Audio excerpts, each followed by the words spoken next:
Hi, it's Mark 85 SMF here. I'm going to talk about sending Morse code, but I have read several complaints about um, how people are when they're sending, they get fatigued when they're sending. United States Navy and Army did several training videos about this particular subject regarding how to correct this problem for some of the radiomen. If you will take the time to relax your arm, okay, I'm going to set my wrist. Now, what I have here is a mouse pad. Mouse pad sits on my desk all the time, and this one has a little pillow on it, okay?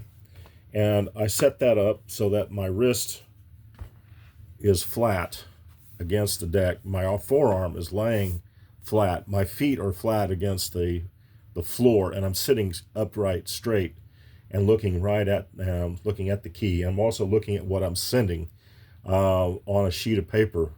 The sheet of paper in question is Daily Morse Code Scales Sending Warm Up by Bob Carter, WR 7 Queen, Whiskey Romeo 7 Queen. You do the warm-up exercise every day before you send anything. Do the exercise as needed to get better at letters and numbers, and do the drill as needed to increase your sending skills. Send all 5 characters or word without error and start it again. In other words, if you make a mistake, you start over. Okay? So with my wrist flat against the table here, my desk, then if you don't have a mouse pad, that's fine. You want to make sure your wrist is relaxed and your forearm is straight up, is relaxed on the table for a straight key. And you notice I also have the Vibraplex. This is a 1927 Vibraplex here. The Vibraplex was invented in the 1900s for the purpose of helping telegraphers without having a glass arm. I'm going to demonstrate both keys, and the Vibraplex is still a very, very good key to use, but it helps you increase your speed, and you'll notice the difference. Now, I can send consistently about 12 to 15 words per minute for longer periods of time using this key, the straight key. This is a J38 straight key made by Lionel back in the 1940s during World War II. This is one of the keys. Both of these are keys that helped win World War II. Anyway, you want your wrist to be parallel to the table. You don't want to be tense, okay? You want to be relaxed. So just relax your arm, relax your forearm, relax your shoulders. You want to sit straight up with your feet flat on the floor, and you want to sit erect. You don't want to. Now, this is U.S. Navy training and Army training and videos that are readily available on YouTube. So when you if you pay attention to this method, you will not develop a glass arm.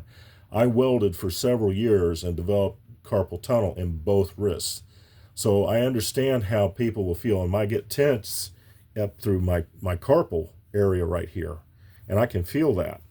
But if I relax and I allow my key to come to me, I come to the key, and I when I grip the key on the straight key, I'm gripping it on the edges with my thumb and middle finger. My index finger is on this. Also, if your key is not properly adjusted, you'll get fatigued very quickly.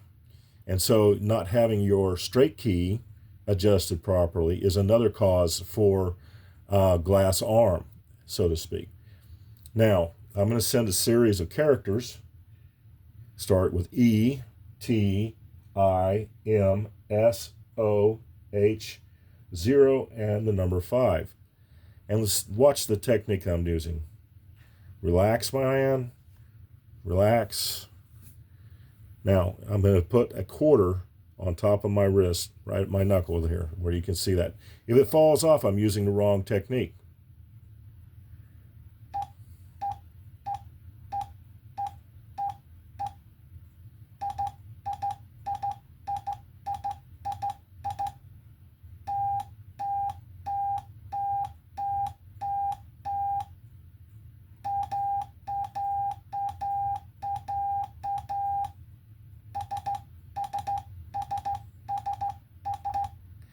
Starting to slip a little bit, so I'm going to adjust myself.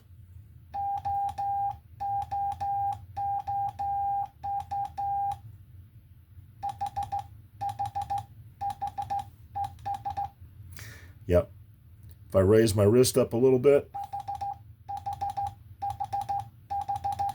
now I'm not getting it.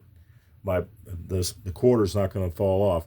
Raise it up a little bit more on the top, and keep going.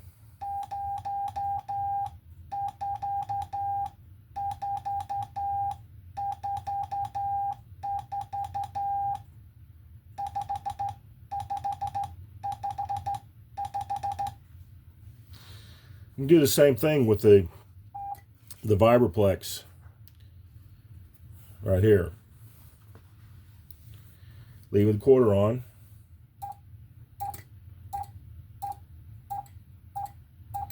The trick to the vibraplex is that you have to roll your wrist.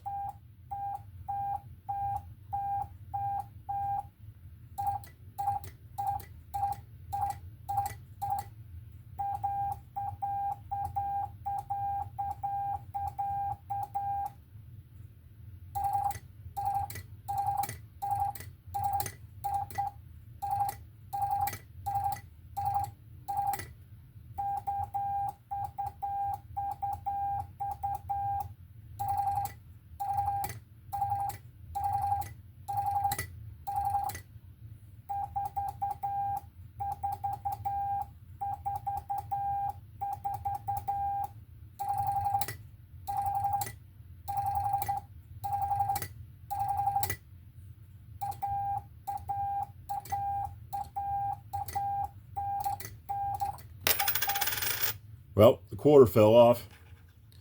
Okay, obviously I need to adjust my my wrist, or how I'm holding myself, and that's one reason why a lot of people get arm fatigue, and they dislike using a straight key.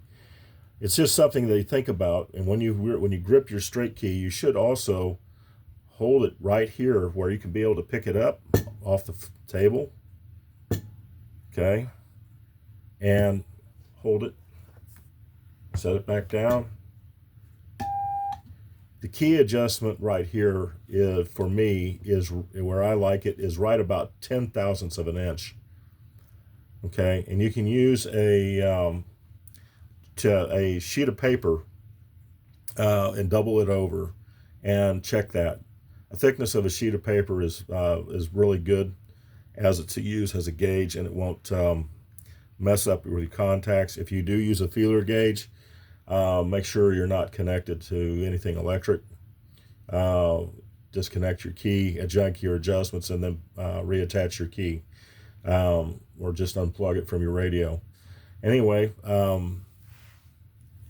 that's good. That I'm glad to see that you're enjoying the video. If you do, please like and subscribe. If you don't,